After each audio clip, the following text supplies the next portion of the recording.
कैसी हैं आप सब? उम्मीद करती हूँ सभी हष्ट-पुष्ट होंगे, मस्त होंगे, व्यस्त होंगे। आज जो है ना पूरा बहुत सारा काम करना है और बहुत सारी चीज़ें बनानी है और बहुत सारी चीज़ें बना रखी हैं। काफ़ी सारे वीडियोज़ बने हुए हैं, बस अपलोड करने का टाइम उनको नहीं मिलता है क्योंकि एडिटिंग करने में थोड़ा टाइम लगता है और पता ही नहीं चलता कि कौन-सी वीडियो कहाँ गुम हो गई है। तो जो मिल जाती है उसको अपलोड कर देती हूँ और दिवाली की व्यस्तता ही इतनी होती है कि हर काम एक साथ नहीं कर सकते, तो कोशिश करती हूँ कि जो-जो कर लेती हूँ वो मैं दिखा देती हूँ। की स्टार्टिंग होती है घर की सफाई से और ये देखिए फूल झाड़ू लिए अभी 1 हफ्ता नहीं हुआ और इसमें से झाड़ने के साथ-साथ ये सारी डंडियाँ इस तरीके से निकल-निकल के पूरी टूट-टूट के जा रही हैं। बहुत ही ज़्यादा दिमाग ख़राब है, कभी भी नहीं लेना चाहिए ऐसा ये फूल झाड़ू। और यहाँ अब सुबह का पूजन किया है, सिंघाड़े का, गुले का, अखरोट का भोग लगाया है। कार्तिक स्नान वाले जो पूजन होते हैं, विभिन्न तरीके से किए जाते हैं ये पूजन और कही जाती हैं कथाएँ कृष्ण भगवान के लिए, तुलसी माँ के लिए, सभी के लिए। तो यहाँ मैंने कही है आज एक कथा कि हृदय परिवर्तन, बहुत ही अच्छी कथा है, इसे ज़रूर सुनना चाहिए और मोटिवेशनल कथाएँ ही होती हैं ताकि एक दूसरे को एक दूसरे से सीख मिले। तो एक पति पत्नी थे और काफ़ी ठंड का टाइम था, किसी फंक्शन से लौट रहे थे तो पति ने देखा कि एक कोई बुजुर्ग ठिठुर रहा है ठंड में बैठा हुआ। पति गाड़ी से उतरे, पीछे पीछे पत्नी भी उतरी। तो उन्होंने कहा कि बाबा क्यों बैठे हुए हो इस तरीके से, क्या आपके पास ओढ़ने के लिए कुछ भी नहीं है? पत्नी ने मुंह बना के कहा कि अगर आप इसको कुछ दे भी देंगे ना तो उसको बेच के और नशा पत्ता कर लेगा और बिल्कुल भी आपकी किसी भी दी हुई चीज़ का इस्तेमाल ये खुद नहीं करेगा। पति अनसुना करते हुए चले गए, डिक्की में से खोल के एक कंबल दिया। कंबल जब बुजुर्ग को दिया तो पत्नी ने मुंह बना लिया, लेकिन दूसरे दिन जब वो फिर वहां से गुजरे देखा कि एक मैली सी चादर ओढ़ के वो बंदा लेटा हुआ था। पत्नी ने कहा देखा मैंने कहा था कि एक दिन भी इसने अपने पास वो कंबल नहीं रखा, बेच लिया होगा और नशा कर लिया होगा। जो पति थे वो उतर के फिर से गए और बोले बाबा कल आपको कंबल दिया था फिर भी आप ठिठुर रहे हैं।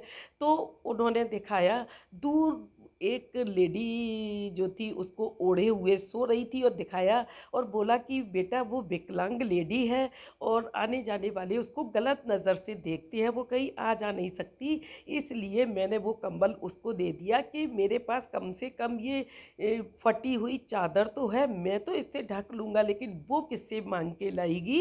ये देख करके जो पत्नी थी उनकी आंखों में आंसू भर आए और उन्होंने कहा कि मैंने कितना गलत सोचा था इनके लिए। और इसी को कहते हैं हृदय परिवर्तन। और फिर उनको एक दूसरा कंबल दिया और फिर उनको अपनी गलती का एहसास हुआ। तो इस तरीके से हमें बिल्कुल किसी को जज नहीं करना चाहिए कि कौन कैसा है, पहले सारी चीज़ें समझनी चाहिए। बुजुर्ग यूं ही नहीं कह गए कि चिड़ी नीर भर ले गई नदी न घटिया नीर, अन्न किए धन ना घटे, कह गए दास कबीर। तो हमें अपने आप को बहुत खुशकिस्मत समझना चाहिए कि हमें भगवान ने इस लायक बनाया है कि हम दान पुण्य करके किसी दूसरे की मदद करने का ज़रिया बन सकते हैं, उनको एक अच्छा जीवन दे सकते हैं। और है मेरी तुलसी माँ और शालिग्राम जी हैं इसमें, इनको सुबह-सुबह स्नान कराया है। ये 5:30 बजे का टाइम है और अभी दिन नहीं निकला है क्योंकि दिन थोड़े अब छोटे हो जाएँगे और ठंडे हो जाएँगे। और ये 5 तुलसा जी लगी हुई हैं इकसार और सूख भी जाती हैं ना तो मैं फिर से ले आती हूँ, तुलसी जी ख़त्म नहीं होने देती हूँ। ये बैठे हैं छोटे से शालिग्राम जी। और कार्तिक में ना छोटी तुलसी जी की पूजा का बहुत महत्व बताया है और छोटी तुलसी जी के ही विवाह का भी बहुत महत्व बताया है। तो यहाँ पर इनको स्नान करा दिया है, धूप दीप से इनका पूजन कर दिया है, इनका भोग लगा दिया है, इनको कहानी सुना दी है। हर रोज़ इनके लिए एक नई कहानी होती है और पूजन होता है। बड़ा ही पावन और पवित्र महीना होता है ये कार्तिक मास का। तो मैंने अपना पूजन जो किया है और ये दीपक की लौ, आज जो दीपक की लौ है ना, ऐसी लौ तो आज तक कभी भी नहीं देखी कि ऊपर ये जो जाके रेड हो गई है। भाई भगवान की इसमें कोई इच्छा है, मुझे नहीं पता क्या है। हाँ, कहते हैं कि दीपक का और धूप बत्ती का जो ये ऊपर को जाता है ना और इसमें कोई आकृति बनती है और भगवान की तरफ जाता है जब ये धुआं धूप का और दीपक की लौ, तो इसको बहुत शुभ माना जाता है। और शुभ संकेत होता है ये। तो ये मेरे लड्डू गोपाल जी सभी लोगों की दीपावली पे पोशाकें चेंज की थी और ये माता दुर्गा जी की। तो ये ऐसा है मेरा मंदिर और अभी लाइटिंग ना सब हटा रखी है क्योंकि देव दीपावली जिसको देवउठनी एकादशी भी कहते हैं उसको भी फिर डेकोरेट करूँगी तो थोड़ा सा ना अब बिल्कुल अच्छा नहीं लगता कि एकदम से उसी को भरते जाए। तो यहाँ लाइट बिल्कुल हटा दी और जब करूँगी तो फिर वो बहुत प्यारी लगेगी लाइट।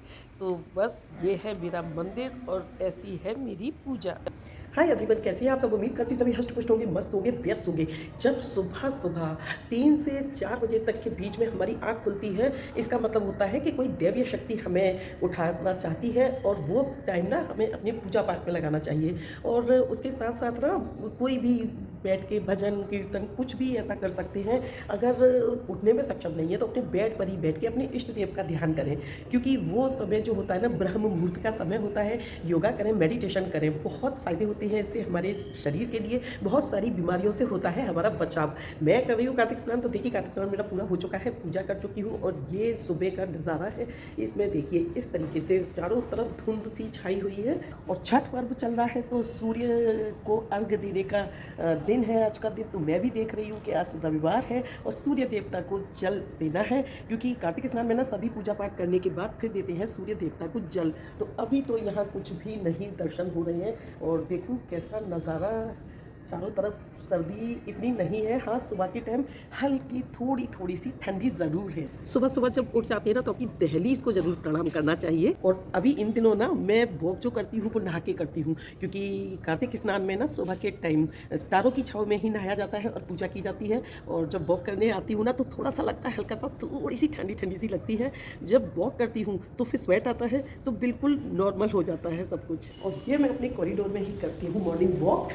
मेरे पास कितना भी कम टाइम हो 10 मिनट की वॉक हमें ज़रूर से करनी चाहिए अगर हमें रहना है हेल्दी और डॉक्टर से रहना है दूर। और अब बेटे को साथ लेके जा रही हूँ ब्लॉक में, वहाँ पर लेने हैं मुझे करी पत्ते। और ये है करी पत्ते का पेड़ और काफ़ी ऊंचा पेड़ है ये। और यहाँ पर ये गंदगी तो खैर बहुत है, डर तो है कि कीड़े मकोड़ों का यहाँ पे। और ये देखिए भाई ये मोर घूम रहे हैं ना, मोर जहाँ घूमे समझो इनका खाना पीना भी वही है। और ये बेटा बदमाशी करता हुआ यहाँ पे पेड़ पे ही चढ़ गया है। इसको बोला था बेटा थोड़े से नीम के पत्ते चाहिए तो बस पेड़ पे चढ़ गया लंगूर की तरह। अब पता चलेगा जब उतरेगा तो और पत्ते भी मिले नहीं, कितने कम पत्ते हैं क्योंकि पत्ते काफ़ी ऊंचे जा चुके हैं। टहनियाँ किसी ने काट रखी हैं।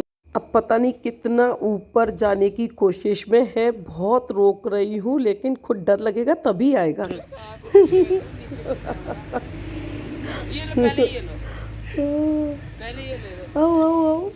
छोटे मोटे कुछ घर के काम कर लिए हैं और शाम हो गई है और चाय की पत्ती निकाल लेती हूँ और बड़े पैकेट लाती हूँ। तो ये सीले ना, तो इसके लिए क्या करें कि जब हम किसी डिब्बे में इसको ट्रांसफ़र करें ना और बच जाए तो बाकी की जो है उसको किसी कैंडल की हेल्प से, और कैंडल घर में नहीं हो तो गैस का बर्नर जलाएं और इस तरीके से इसको पैक कर दे तो इसमें एयर नहीं जाएगी। और अब ये शाम को जा रही हूँ मैं मार्केट, तो उससे पहले ये पूजा कर ली है और ये अपने जो पजे वगैरह हैं इनको निकाल के रखना है। अहोई माता को भी निकाल के रखना है और दीपावली की जो मंदिर में और भी चीज़ें रखी हुई हैं ना कुछ, तो वो भी निकाल के रखनी है। तो ये अहोई जो है ना, ये दीपावली के बाद किसी शुभ दिन निकाल के और गुड़ का भोग लगा करके मस्तक झुका करके इनको फिर रखा जाता है। ये चांदी की है, ये सोने की है, तो दोनों ही अब रख जाएंगी। और ये चांदी के बर्तन हैं, लक्ष्मी गणेश जी हैं, तो ये सब भी बस लॉकर में पहुंचने वाले हैं।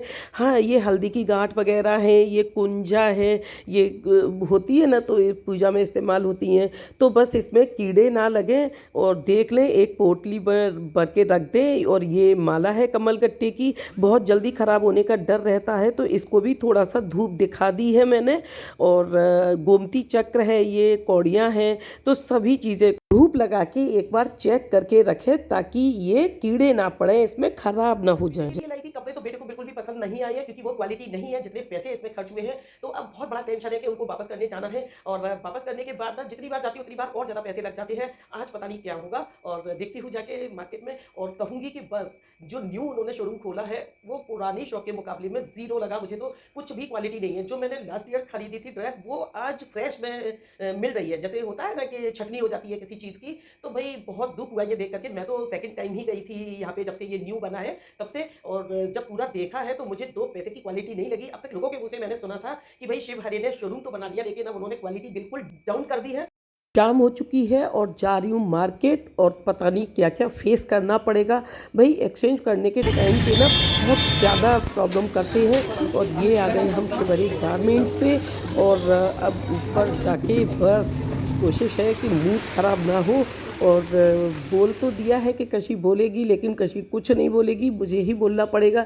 ये देखिए यहाँ पर दिखा भी दूँ, ये बाबा आदम के ज़माने के ओल्ड स्टाइल पता नहीं कहाँ से ये कौन से मार्केट से ये लेके आए हैं। बस शोरूम केवल बना रखा है, क्वालिटी बिल्कुल भी नहीं है। और मैं जो गई हूँ ना इस बार मुझे लग रहा है कि पूरा पैसा मेरा वेस्ट गया। ये सभी जगह जो भी देखा है ना, टैग तो इतने बड़े बड़े लगा रखे हैं और कपड़े की क्वालिटी बिल्कुल ज़ीरो। और ये यहाँ पे देखिए जो भी देखें तो हमने चेंज कर लिया है। पूरा 1 डेढ़ घंटा लगा है हमें चूज़ करने में। ना ही बच्चों का मिला, ना ही बेटियों का मिला, ना ही मेरा कुछ अच्छा मिला।